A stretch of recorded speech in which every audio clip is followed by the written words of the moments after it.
माझ्या सावत्र भावाने मला त्याच्या मित्रांसह एका खोलीत बंद केले आणि प्रत्येकाने मला उतानी करून सलग 7 वेळा. नमस्कार मित्रांनो, मी सीमा. माझे वय 21 आहे. मी 3rd इयरची विद्यार्थी आहे. आता आमच्या कॉलेजला उन्हाळ्याची सुट्टी झाली होती, त्यामुळे रोजच्या प्रमाणे आज ही घराची साफसफाई करून मी माझ्या रूममध्ये झोपायला गेली. थकव्याने भरावून गेल्याने संपूर्ण शरीर दुखत होते. मी माझ्या अंथरुणावर पडून झोपण्याचा प्रयत्न करत होते, पण माझे डोकेदुखीमुळे मला झोप येत नव्हती. म्हणून मी स्वतःच आपल्या हाताने डोक्याचा मसाज करत होते. कॉलेजच्या सुट्ट्यांचे काय, सर्व घराची जबाबदारी माझ्यावर आली आहे. त्यावर नोकरही रजेवर आहे. आता मी ही घरची कामे करू शकत नाही. माझे हे बोलणे माझा चुलत भाऊ ऐकत होता. मग तो माझ्याजवळ आला आणि म्हणाला, माझी लाडकी बहीण, तू त्रास घेत जाऊ नकोस. तू इथे आराम कर. मी लगेच तुझ्यासाठी दूध घेऊन येतो. तू दूध प्यालीस तर तुला आराम वाटेल. सूरजचे असे बोलणे ऐकून मी हसून म्हणाली, माझी एवढी काळजी घेशील तर मी लवकरच बरी होईन. मग सूरज खोलीतून निघून गेला. काही वेळाने तो थंड दुधाचा ग्लास घेऊन परत आला. मला तो खूप आवडला. जगात खूप कमी भाऊ आहेत जे आपल्या बहिणींची इतकी काळजी घेतात. मी त्याला खूप आशीर्वाद देऊ लागले आणि त्याने आणलेले दूध पिऊ लागली. दूध पिऊन मी ग्लास एका जागेवर ठेवला आणि आडवी झाली. सूरज म्हणू लागला, चल मी तुझे डोके दाबतो. असे म्हणत तो माझ्या बाजूला बसला आणि हाताने माझे डोके दाबू लागला. त्याच्या स्पर्शाने मलाही आराम वाटू लागला आणि वेदनाही कमी होऊ लागल्या. मी माझे डोळे बंद केले आणि गाढ झोपेत गेले. मग काही तासांनंतर मम्मीच्या आवाजाने माझे डोळे उघडले. मी रडून डोळे उघडले. माझे डोके खूप जड झाले होते. मी घड्याळात वेळ पाहिली तेव्हा रात्रीचे 9 वाजले होते. मला पूर्णपणे गोंधळल्यासारखे वाटले. वडील ऑफिसवरून परतलेले होते. हे फार विचित्र होते. कदाचित थकव्यामुळे मला वेळेचे भान आले नाही. उठून 2 पावलं टाकताच चक्कर आल्यासारखं झालं. माझ्या डोळ्यासमोर अंधार होता. जर मी भिंतीवर हात ठेवला नसता तर नक्कीच पडली असती. मी फ्रेश होऊन बाहेर आली तेव्हा जेवणाच्या टेबलावर सगळे माझी वाट पाहत बसले होते. मी जाऊन आरामात खुर्चीवर बसली. मला बघून सूरज माझ्या ताटात जेवण ठेवू लागला आणि मग आईला सीमावरचा कामाचा बोज जरा कमी करायला सांगितला. मग मम्मीने पप्पांना सांगितले की अहो, सीमाची तब्येत बरी होईपर्यंत एखाद्या मोलकरीणला ठेवूया, की कारण सीमा दिवसभर काम करून थकते. माझी अवस्था खरोखरच वाईट झाली होती. आई आणि वडील दोघेही कामावर जायचे, कारण एकट्याच्या पगारावर घरातील खर्च भागत नव्हते. शिवाय आमच्या अभ्यासाचा खर्चही कमी नव्हता. त्यामुळे माझी आई सुद्धा त्याच कंपनीत काम करत होती जिथे माझे वडील काम करत होते. तेव्हापासून सूरज माझी खूप काळजी घेऊ लागला. मी घरातील काही काम करत असेल तर तो येऊन मला मदत करायचा. मी थकले तर तो माझे डोके दाबत असे. मी त्याला नकार द्यायची, पण तो म्हणायचा, नाही, तू थकली आहेस, तू खूप काम करतेस, तुला आराम देणे हा माझा अधिकार आहे. मग मी सुद्धा आरामात पलंगावर पडून राहिली. पण एके रात्री जे घडले त्यामुळे मी बेशुद्ध पडली. सूरज असा कृत्य करणार याचा मी कधी विचार पण केला नव्हता. मी माझ्या खोलीत झोपली होती. सूरज हळूहळू चालत तो माझ्या बेडजवळ आला. मी झोपली होती तरीही मी डोळे उघडले. खोलीमध्ये खूप अंधार होता. मी उठून पाहिले तर आत कोणीच नव्हतं. फक्त खोलीचा दरवाजा किंचित उघडा होता. मी नेहमी झोपायच्या आधी दार बंद करत असे. मग मी स्वतः कसा उघडणार? मी झोपलेल्या डोळ्यांनी उठली आणि दाराला कुलूप लावू लागले आणि मी मागे वळून बेडवर जाऊन झोपली. डोळे मिटताच मी पुन्हा उठली आणि खोलीचा लाईट बंद केला. पण आजच्या आधी असा प्रकार कधीच घडला नव्हता जो आज होत होता. मला तहान लागली म्हणून मी खोलीचा दरवाजा उघडून बाहेर किचनमध्ये आले. त्याच वेळी सूरज ही मला पाहून त्याच्या खोलीतून बाहेर येऊन किचनमध्ये आला. त्याने विचारले, काय झाले, तू अजूनही जागी आहेस? मी उत्तर दिले, काही नाही. मला असे वाटले की कोणीतरी खोलीत आहे. मग पाणी पिऊन मी परत खोलीत गेली आणि तोही माझे मागे आला. तो म्हणाला, तुला घाबरण्याची गरज नाही. सूरज म्हणाला, तुला भीती वाटत असेल तर मी तुझ्या रूममध्ये झोपतो. पण मी त्याला नकार दिला आणि म्हणाले, नाही, तुझी झोप खराब करण्याची गरज नाही. तू तुझ्या खोलीत जाऊन झोप. पण तो हट्ट करू लागला आणि म्हणाला, मी तुला कोणत्याही परिस्थितीत एकटे सोडणार नाही. तुझी तब्येत बिघडू शकते. मी तुला दुःखात पाहू शकत नाही. म्हणून आजची रात्र मी तुझ्याच खोलीत झोपतो. तू तुझ्या बेडवर झोप आणि मी इथे जमिनीवर चटईवर झोपतो. तो माझ्यासाठी एवढा विचार करत होता, मग मी बेडवर झोपणार आणि तो जमिनीवर, असे कसे होऊ शकते? म्हणून मी सूरजला म्हणाले की तू जमिनीवर झोपू नको, तू पण बेडवर माझ्या बाजूला झोप. शेवटी आम्ही दोघे एकच बेडवर झोपलो. बेड थोडा छोटा होता.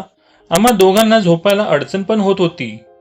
मग मी सूरजच्या दिशेने पाठ करून झोपली आणि मला झोप यावी म्हणून त्याने माझ्या केसांना हात फिरवायला सुरुवात केली. माझ्या चेहऱ्यावर बोटे फिरवली. त्याच्या या कृत्याने माझ्या आतील भावना जागे होत होते. माझ्या हृदयाची ठोके जोरजोराने धडधडू लागली, कारण रूममध्ये खूप अंधार होता आणि बेडवर मी आणि सूरज आम्ही दोघेच होतो. काही क्षणाला मला असे वाईट विचार येऊ लागले की आज आपण आपली सर्व हदे ओलांडून घ्यावी आणि स्वतःला सूरजकडे अर्पण करावे.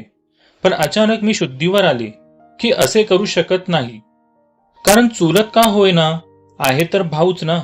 मग मी माझे मन बदलले आणि झोपण्याचे प्रयत्न करू लागले. दुसऱ्या दिवशी सकाळी आम्ही आपापली कामे करू लागलो. पण सूरज जरा वेगळ्याच नजरेने मला बघून हसत होता. सगळं काही मला स्वप्नासारखं वाटत होतं, कारण काय होत होते माहीत नाही. मी त्याला विचारल्यावर तो म्हणाला, मी खूप नशीबवान आहे जी मला तुझ्यासारखी बहीण मिळाली. त्याचे बोलणे मला जरा विचित्र वाटू लागले. मग मी त्याला म्हणाले, बस कर आता आणि जा तुझ्या मित्रांसोबत हँगआउट करायला. आता रात्र झाली होती. आम्ही सगळ्यांनी जेवण केले होते. मी माझ्या रूममध्ये झोपायला गेले. मग अचानक सूरज माझ्या खोलीत आला आणि म्हणू लागला, सीमा, मी इथे तुला मसाज करायला आलो आहे. तुझे डोके दुखत आहे ना? मग मी त्याला म्हणाले, मला मसाजची गरज नाही. पण त्याने माझे ऐकले नाही आणि त्याने स्वतःच माझ्या केसांतून क्लिप काढला आणि केसांमध्ये तेल टाकून मसाज करू लागला आणि सांगू लागला, भाग्यवानांनाच असे भाऊ मिळतात. असे बोलत तो माझ्या डोक्याला मालिश करू लागला आणि खरंच त्याच्या स्पर्शाने मला खूप आराम मिळत होता. मग त्याने मला आपल्या कुशीत उचलले आणि उचलून त्याच्या खोलीत नेले आणि मला त्याच्या बेडवर फेकले. आणि मग सूरज बोलला, माझे मन म्हणते तू अशीच खुश राहा आणि मी तुझी अशाच प्रकारे लाड करत राहतो. तो माझ्या केसांना मसाज करत होता आणि जणू काही त्याच्या हातात जादू होती. मला त्याचा इतका आनंद येत होता की मला झोप येऊ लागली. तेलाचा वासही खूप तीव्र होता. मी त्याला विचारले, हे कोणते तेल आहे? तो म्हणाला, हे खूप खास तेल आहे. मी खास तुझ्यासाठी आणले आहे, जे तुझ्या केसांसाठी बनवले आहे, जे खूप सुंदर पण आहे. त्याचे बोलणे खूप गोड होते. तो कसा बोलत होता ते मला समजत नव्हते. मात्र मसाज करताना मी गाढ झोपेत गेली. काही वेळाने डोळे उघडले तेव्हा माझे संपूर्ण शरीर दुखत होते. माझ्या पायावर खूप भार पडल्यासारखे वाटले. संपूर्ण शरीर दुखत होते. मी हळूच उठून बसली आणि स्वतःला आरशात पाहिल्यावर मला दिसले की मी तर भिजलेली आहे. मी पूर्ण घामाने भिजले होते. कपडे ओले झाले होते. हे सगळं काय होतं मला काही समजत नव्हते. मोठ्या कष्टाने मी बेडवरून उठली. मला चक्कर येत होती. चालणे कठीण होत होते. काय होत आहे ते मला समजू शकले नाही. मोठ्या कष्टाने मी बाथरूममध्ये गेली आणि फ्रेश झाली. माझी अवस्था बघितली तर असे वाटत होते की मी रात्री झोपली नाही आणि काही मेहनत करत होती. जेव्हा मी खोलीतून बाहेर आले तेव्हा मला दिसले की सूरज दरवाजाच्या कडेने हसत हसत बोलत होता आणि सूरजच्या हातात खूप पैसे होते.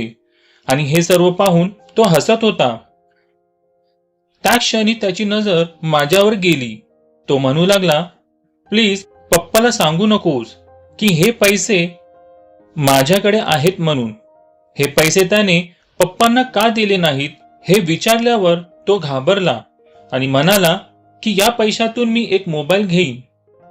मग मी त्याला बोलले, अरे सूरज, पहिला आपल्या घरची परिस्थिती बघ कशी आहे ते. आपले आई वडील कामावर जाऊन किती कष्ट करतात आपल्यासाठी आणि तू मोबाईल विकत घेतोयस. माझे बोलणे त्याला पटले होते, म्हणून त्याने आपला मोबाईल घेण्याचा विचार बदलला आणि ते पैसे माझ्या हातात दिले आणि ते पैसे मी माझ्या वडिलांना दिले. एके दिवशी आई वडील कामावर होते आणि घरात मी एकटीच होती. सूरजने त्याच्या मित्रांना घरी आणले आणि त्यांच्या मित्रांना थेट माझ्या खोलीत आणले होते आणि त्यावेळी मी माझी ओढणी काढून भांडी धुत होती. तेव्हा ते सर्व हसत हसत आत आले. मी सूरजला समजावून सांगू लागली की ही काय पद्धत आहे. तुला माहित आहे की यावेळी आई बाबा घरी नाहीत, तरीही तू या लोकांना घरी आणले आहेस. सूरज रागाने बोलू लागला, हो ठीक आहे, आणि जा माझ्या मित्रांसाठी चांगले जेवण बनव. ते माझे खूप खास मित्र आहे. तो माझ्यावर खूप रागावला होता, पण आता काय करू, जेवण बनवायला हवं होतं.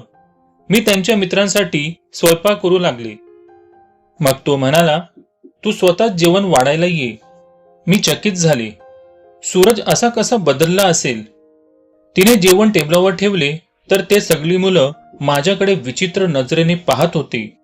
जेवण झाल्यावर त्याची मित्रे निघून गेली.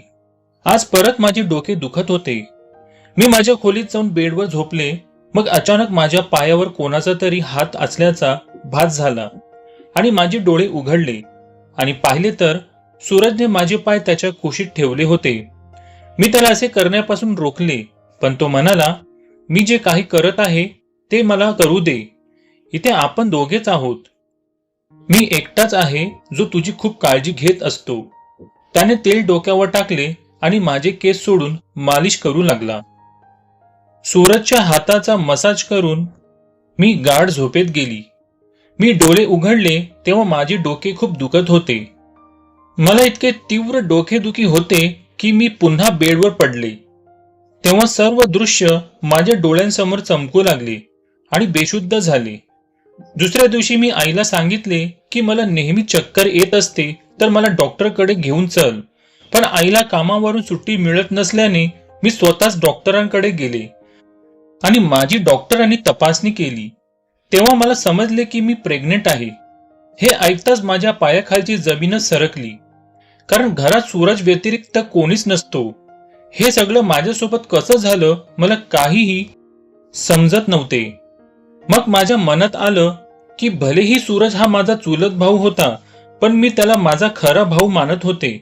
तो माझ्या आईच्या दुसऱ्या लग्नाचा आहे, तर मी माझ्या आईच्या पहिल्या लग्नाची मुलगी आहे. अशा गोष्टी मला चुकीचा विचार करण्यास भाग पाडत होत्या.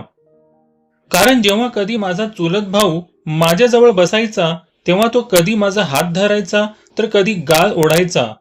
मग मी डॉक्टरांना या मुलाची DNA चाचणी करण्यास सांगितले आणि तेव्हा मला कळले की हा मूल सूरजचा नसून दुसऱ्याचे मूल आहे. मग मी गर्भपात करण्याचं ठरवलं, पण आता मला हे सत्य शोधायचे होते. म्हणून एके दिवशी माझे आई वडील घरी नसताना मी माझ्या खोलीमध्ये मोबाईलचा कॅमेरा चालू करून ठेवला. सूरज पुन्हा माझ्याकडे आला आणि माझी मालिश करू लागला. मी खूप प्रयत्न केला न झोपण्याची, पण तेलच्या वासाने मी बेशुद्ध झाली आणि माझे आई वडीलही घरी नव्हते. जेव्हा मला जाग आली आणि मी रूमच्या बाहेर आली तेव्हा मी पाहिले की काही मुले सूरजला पैसे देत जात होती. ते पाहून मला खूप राग आला आणि मी सूरजचा हात पकडला आणि त्याच्या कानाखाली वाजवली. त्याच वेळी आई आणि वडील कामावरून घरी आले. त्यांनी मला सूरजला मारताना पाहिले होते. मग वडिलांनी रागाने माझा हात धरला आणि म्हणाले, तू त्याला का मारत आहेस? मी फक्त रडतच होते आणि या नालायकाने माझ्यासोबत काय केले याचा व्हिडिओ माझ्या आई वडिलांना दाखवला. व्हिडिओ पाहून आई तिथेच जमिनीवर पडली आणि रडू लागली आणि वडिलांचाही विश्वास बसेना. त्यांनी सूरजला पकडून जोर जोरात कानाखाली मारली. त्याच्या तोंडातून आणि नाकातून रक्त वाहत होते. सूरज रागाने म्हणाला, मी तिला कधीच माझी बहीण मानली नाही. मला पैशांची गरज होती आणि हिचा वापर करून मला खूप सारे पैसे कमवायचे होते. त्यासाठी लाखो रुपये द्यायला लोक तयार होते. त्यामुळेच मी हे पाऊल उचलले. मी माझ्या बहिणीच्या शरीराची मालिश केली आणि हिला कळले पण नाही, कारण त्या तेलामध्ये बेशुद्ध करण्याचे औषध होते. मी माझ्या कानावर हात ठेवून रडत होते. पप्पाने त्याला इतके मारहाण केली की तो रक्तबंबाळ झाला. पण कसा तरी तो स्वतःला सोडून घरातून पळून गेला आणि पुन्हा त्या घरात आला नाही. माझ्या पोटात वाढणारे मूल अवैध होते आणि मी त्याचा गर्भपात केला. पण माझ्या मरेपर्यंत सूरजने माझ्यासोबत केलेला घृणास्पद खेळ मी कधीही विसरू शकणार नाही. मला समजले होते की भाऊ तोच असतो जो फक्त आपल्या आईवडिलांशी संबंधित आहे. तर मित्रांनो, या कथेमार्फत मी तुम्हाला एकच गोष्ट म्हणू शकतो की तुम्ही आपल्या तरुण मुलीला कोणत्याही अज्ञान पुरुषाकडे सोडणे अत्यंत मूर्खपणाचे आहे. कारण 95% पुरुष हे नेहमी सैतानाचे अनुसरण करतात. ते कोणत्या ना कोणत्या कारणाने मुलींचा आदर नष्ट करण्याचा प्रयत्न करतात. मी तुम्हाला माझ्या सर्व प्रेक्षकांना आणि श्रोत्यांना विनंती करू इच्छितो की तुमच्या मुलींना नेहमी पडद्यांमध्ये ठेवा आणि त्यांना कधीही एका अज्ञान व्यक्तीच्या हवाले भरोसा करून सोडू नका. आणि हो, पालकांना देखील मी नम्र विनंती करतो की तुम्ही पैसे कमवण्याच्या नादात आपल्या मुलांबद्दल पूर्णपणे बेफिकीर होऊ नये. तर मित्रांनो, तुम्हाला ही कथा कशी वाटली कृपया कमेंट करून सांगा. व्हिडिओ आवडल्यास लाईक करा आणि चॅनलला सबस्क्राईब करा. भेटूया पुढच्या व्हिडिओमध्ये. तोपर्यंत धन्यवाद.